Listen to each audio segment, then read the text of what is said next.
Hi folks. So in this video we're going to introduce state space modeling, and then for the rest of the semester we're going to be doing things based in state space. So at this point we just want to talk about the very basics, which you should have seen a little bit of this in a previous controls course, but if not, we'll introduce it again. So we're going to start with just the basic terms and show some of the transformation back and forth between state space and transfer functions in state space. So recall, we talked about this a while ago, but excuse me. So remember we talked about this difference between what considered to be classical control theory and modern control theory. And so classical control theory is the stuff that's all based on single input, single output systems, which are transfer functions generally. That's all stuff that has graphical tools. Think Nyquist, it's a graphical technique because you don't have to have high computational power in order to do it. Modern control theory is built on access to computers, and so we're going to be looking at matrix solutions. We're going to be looking at multi-input, multi-output systems because you can represent them with matrices, which then make your math through the computer pretty easy to do for you, even if the computer is cranking out a lot of work. So we're getting away from the graphical solutions and getting into the calculation solutions, which I think is why we often start with classical control theory, because it's easier to see and work on the conceptual, and now we're getting away from some of that conceptual, but you'll see it's important. So let's start with our definitions. So when we talk about the state, we're talking about a set of variables, and these could be most anything, and there's lots of right and combinations, and there's lots of better and worse combinations. So we've got this combination of variables that are going to completely and uniquely define the system.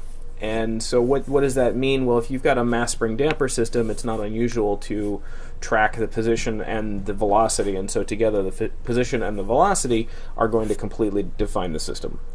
If you're dealing with a motor, you might need to add in a term for voltage across the motor or current through the motor. There are different ways to describe different systems. You could have linear combinations of those particular things, and that's what we're going to show, is that there's state transformations. But you have this set of variables that are describing a system. And so when you put those together, you've got a vector of all of those states, and so that is our state vector. And you could talk about how that state vector is now defining a space, this n-dimensional space, and that n-dimensional space is going to be our state space. So this is the space within which your system moves, as defined by the states.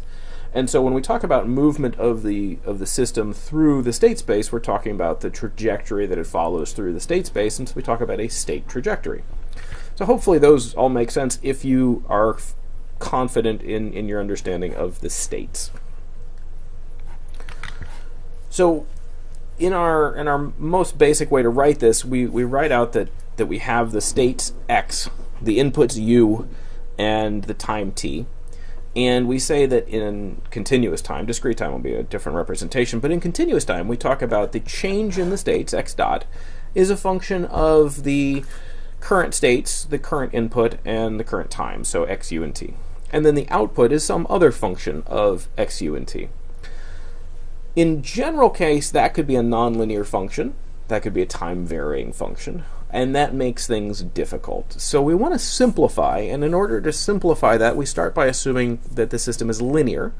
And if it's linear, then we know that the change in the states is a linear combination of the current states and the inputs, which is why we get that ax plus bu. That is a linear combination of these things.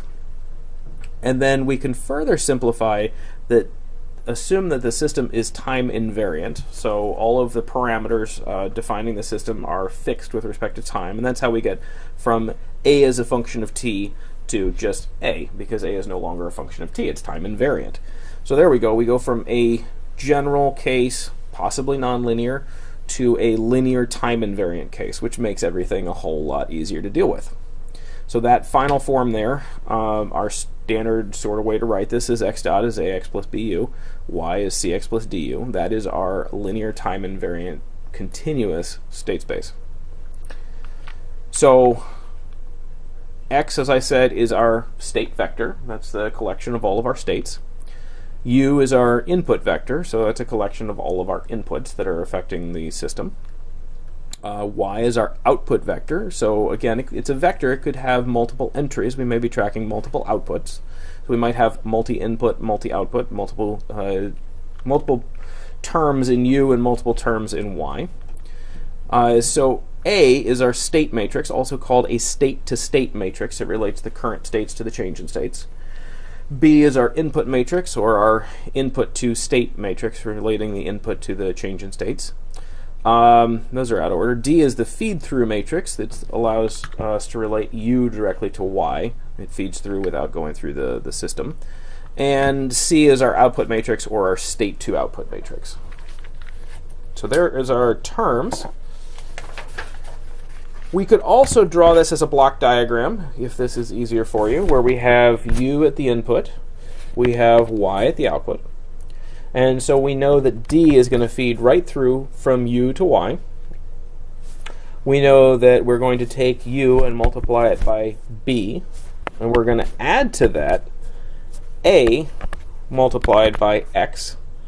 But in order to get to that X, remember that AX plus BU gives us X dot, and we can integrate that to get X. And then CX plus DU is going to give us Y. So let's put in some positive signs there. Also, these larger arrows represent vectors. So this is a vector, which is just to say that it's not going to have a single entry. It's got multiple entries in there. So if we use a single line, it's going to be a scalar, and if we use this thick sort of line, it's going to be a vector. So we can go back and forth between state space and transfer functions. I mentioned that. So let's look at our linear time invariant continuous state space here. Let's assume 0 initial conditions. And if we assume 0 initial conditions, we could take that first equation and we could take a Laplace transform. And so I'd say, well, it's going to be S times X of S. So I'm going to take X dot, and that's going to go to S times X of S, just like always, is going to be equal to A, whoops, that silly screen keeps doing that, A X of S plus B U of S. Now I'm going to insert an identity matrix here because we're dealing with matrices, and I know that I'm going to need that S separated out from the X of S, and so I'm going to insert an identity matrix, which is just like multiplying by 1. No big deal.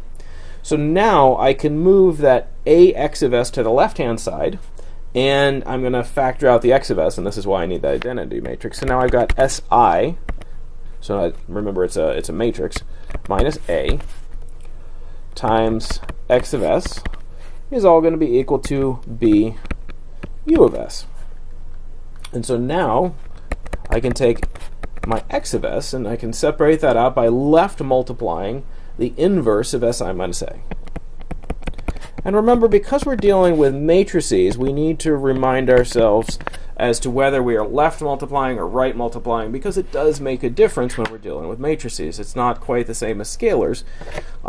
You probably remember that from your linear algebra course. So I'm going to left multiply by the inverse, and so that gives me X of S.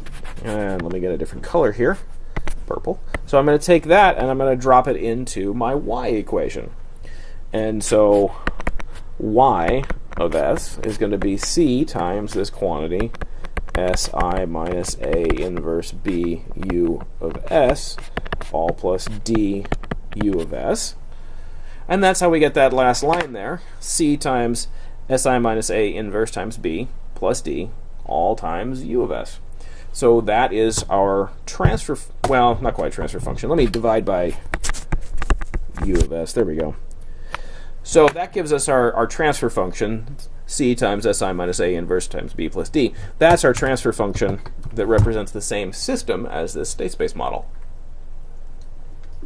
So certainly we can go one direction with this. Now notice that this is a one-directional process right now. We're going to have a slightly different process going back. So let's consider for a minute our mass spring damper system. Let's take our mass spring damper system. Let's write out our differential equation. So we've got mx double dot plus bx plus k times x is all equal to some forcing function. We'll call it f as the forcing function. So let's choose our states. We get to choose our states. That's always fun. So this is where it's going to be a little awkward because I'm going to use x sub 1 to represent the first state and x sub 2 to represent the second state. Sometimes you'll see people use q, but if it's got a subscript, it's going to be a state in this case. So x sub 1 is the position, and x sub 2 is going to be the velocity, and then you look at that and you say, well, of course, x sub 1 dot is the same as x sub 2. So that's good. So now if I rewrite that first equation, I could say, well, x sub 2 dot, which is the same as saying x double dot, the acceleration, is equal to negative k by m times x1 minus b by m times x2 plus 1 by m times f. And so now I have written out an equation for x2 dot and x1 dot. And so I should be able to put this into a state space form. So I could write this out as a block diagram. So I could take my, oh great, my battery is low on my stylus. So I could take my forcing function, run it through my 1 by m, and then I'm also going to need to feed back my negative b by m and my negative k by m. Add these all together. And that'll give me my x2 dot. And I can integrate that. And that gets me x2. But the fun part about this is, so that just describes that second equation, x2 dot. But I know that x2 dot is also related to x1 through an integral. And because it's related to x1 through an integral, and I can then just multiply by 1 to get output of position, and we'll assume for the moment that what we really wanted was that the output be the position. So what we've got here that's really fun is that we've got this two integrator setup that now allows us to relate our input, f, to our output in a block diagram. And it's the same equations as we're using for our state space. And so I think this leads you to start to think that this might always work, that if I can always define my states as being derivatives of each other, then I might have this unique structure where I can draw this block diagram with these integrals going across and have one big relationship here. So in a general sort of case, if I have my differential equation, and let's assume that there's no derivatives of the input, that's why I've got just u, so no input derivatives, then certainly I could write out my transfer function like this. So it's got a 1 in the numerator, and then it's got all the terms in the denominator that you'd expect. And so let's assume the same sort of situation. Let's let x1 be the output. Let's let x2 be a derivative of the output, all the way down to xn be the, I think you can see where this is going, the n minus 1th derivative. Let's then notice that x1 dot is x2, because x1 is y and x2 dot is y dot. x2 dot, well, that's going to be x3, all the way down to xn minus 1 dot is going to be xn. And so then xn dot is going to be, well, the nth derivative of the output, which is to say negative a naught x1, negative a1 x2, all the way up to negative a n minus 1 xn plus u. And this is coming just from this equation up here.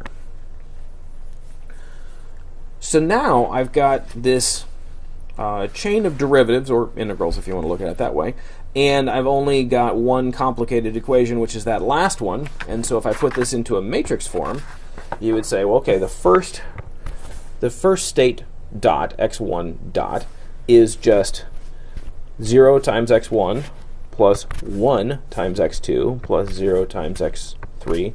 That shouldn't be a dot. I don't know why that's in there. All the way up to zeros. And the second one, x2 dot, well, that's 0 times x1, and 0 times x2, and 1 times x3. And so you can see that we've got a pattern forming of 1s down the off diagonal here, all the way down to this last one, which is xn dot, and that's the complicated one that we were just talking about. So negative x a naught, negative a1, negative a2, all the way up to negative a n minus 1. And the only one of these that had anything from the u's was this last one. There's a 1 there. And we know that our output was defined as being just the first state. So there we go. So in this case, we've taken our differential equation, which we could have written as a transfer function, but we chose to write it as a state space representation. We have, based on making a decision to choose our states as derivatives of each other, we have come up with this form, and it's sort of a standard form in this case. But remember that we did not account for derivatives of the input, so it's not perfect yet. So let's go ahead and put in input derivatives. So now we've got a transfer function that looks like this. So what we're going to do is we're going to define this thing we call a dummy variable. It's just another variable that we're going to define as an intermediate step. We're not going to need it other than as an intermediate step, but it's going to help us out. And so we're going to set it up like this, and so you can see right away that this second one, that looks familiar. We know how to handle that. It's that first one that's a little different then, right? And so we need to handle this first one. And so let's go ahead and deal with just that part. So dealing with the first one, let's let the first state be z, and the second state be z dot, and the nth state be z n minus 1. And so we know that our output, I'm flipping back and forth so I make sure I got the right things here. We know that our output is going to be, important point here. Let's just assume for the moment that we've got, notice we've got m derivatives in the numerator and n derivatives in the denominator. We need to assume that this is going to be a strictly proper system. So our output is going to be bm times s to the m, the mth derivative. So z m b m minus 1 z m minus 1 all the way down to b1 z dot b naught z, which is to say b naught x1 b1 x2 all the way up to b m minus 1 xm b m x m plus 1. So that gets us all the way up to our m plus 1, and remember that n is greater than m, so we have to deal with the extras, and so then we're just going to have some zeros after that. So what is this going to look like? Well, this is a summation. We're saying that the output is going to be a summation of the weighted states here, and we know from our previous block diagram that we expected sort of a feedback loop. Let me flip back. There we go. We know from this one we were expecting a feedback loop that we'd have a summation at the beginning to describe the x2 dot or the xn dot in terms of all the other x's. And now we're saying, well, the output is going to be the sum of all these other terms. Well, so if we put these together, we get this sort of pattern where we get a feedback. This is coming from that denominator term that we were previously working on. And we got this feed forward that's coming from the numerator term that we're just dealing with, which is the input derivatives. So putting them together, we get this sort of S-shaped block. And so this form, when we put all these things in there, is called controllable canonical form. It's a standard form. We've got two of them, controllable and observable canonical form. And so if we put in all the terms, my silly dots are in there still. I'll have to fix that. So we've got the same sort of thing in the A matrix that we had before. We've got our zeros and ones down the off diagonal. We've got our A terms on this bottom row. And we've got our zeros and a 1 in the input matrix. The difference is going to be this output matrix, because now we know that the output is the weighted sum of all of our states, and so now we're going to include our B0, our B1, all the way up to our Bm, and some zeros after that. And so let's go ahead and define these things, because we're going to need these later. Let's call this matrix A sub C, the A matrix of the controllable canonical form. We'll call this one B sub C. We'll call this one C sub C. So there we go. This is a standard form. Now, the great thing about this is now that we know this form, if you've got a transfer function, you can write it out into this form immediately, because you know all the A terms. That's coming from the denominator. You know all the B terms. That's coming from the numerator. You can just go ahead and write this directly out. So you can always write this form directly from your transfer function, and if you have a state space like this one, you could always go back to a transfer function. So now we have the ability to go back and forth between transfer functions and state space. Now we know that state space representations are not unique. There's multiple ways you can represent it in state space, even though there's only one transfer function representation. And a good example of that is that we can do observable canonical form. This is a different way to write it, but just as valid.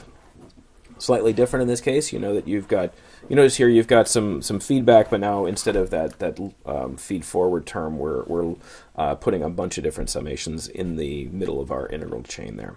And so if I were to write out all of the terms for this one, let's do it in purple again, that was fun. So now this one's going to look a little different, because I'm going to put my A terms down this last column instead of that last row. And my instead of my B matrix, the input matrix, having a bunch of zeros and 1, now my C matrix is going to have a bunch of zeros and 1s. And my off-diagonal 1 term, oops, I'm saying 1, so I'm writing 1. My off-diagonal 1 term is going to be below the diagonal instead of above the diagonal. It's all transposed. And my B's, my numerator terms, are all going to go into the input matrix. And then let's define these things again. We'll call this AO for observable. We'll call this BO for observable. We'll call this CO for observable. So these are related by a state transformation. So we can say, based on what we were just observing there, that the observable A matrix is the same as the transpose of the controllable A matrix. The observable B matrix is the same as the transpose of the controllable C matrix, and the observable C matrix is the same as the transpose of the controllable B matrix. So this is a state transformation. In general, we could always relate two different state space representations of the same system. If we've got two systems that have the same input U and the same output Y, which is to say they're the same transfer function, they could have different A, B, C, and D matrices. And so we could write out a state transformation that X is going to be T times Z, where T is the transformation matrix. Or alternatively, Z is going to be T inverse times X, because we're left multiplying by the T inverse. So we could relate these. What if we said X is equal to TZ? Well, then X dot is going to be equal to TZ dot. T is a constant. And so X dot is also AX plus BU. And so we could make a substitution here. We could say, well, that's going to be TZ is going to be equal to A times TZ plus BU. The U doesn't change there. And let's left multiply by T inverse just to get rid of that T on the left-hand side. And now I get Z inverse is going to be T inverse, or sorry, Z dot is going to be equal to T inverse AT times Z and T inverse times BU. Well, that's great. And then we also knew that we were going to have Y is equal to C x, so that'll be tz, and du, well, that's unchanged. And so right there, we've applied our state transformation, and we get the same sort of form, and we can go ahead and define these terms here. So T inverse AT, we'll call that A hat, and T inverse B, we'll call that B hat, and C times T, we'll call that C hat, and D, well, that's the same thing as D hat. It makes sense, because the feed-through matrix is the one that doesn't really affect the system, and so it should be the same between the two of them. So there we go. We can go back and forth between two different representations. And so sometimes there's a more convenient representation either for understanding the system or for controlling the system. And often there's a state transformation that is ideal for computation, for reducing the computational effort or improving the computational, what would you call that? Effectiveness. We'll call it effectiveness. There are better and worse representations in terms of getting the numbers right, and it gets into rounding errors. We're not going to deal with that part. We're just going to say for now there's at least two different representations. There's controllable and observable canonical form. There's all sorts of other non-canonical forms, and you can always translate between these with our state transformation matrix. I said it before, but the transfer function is independent of how you choose the states, and we can prove that.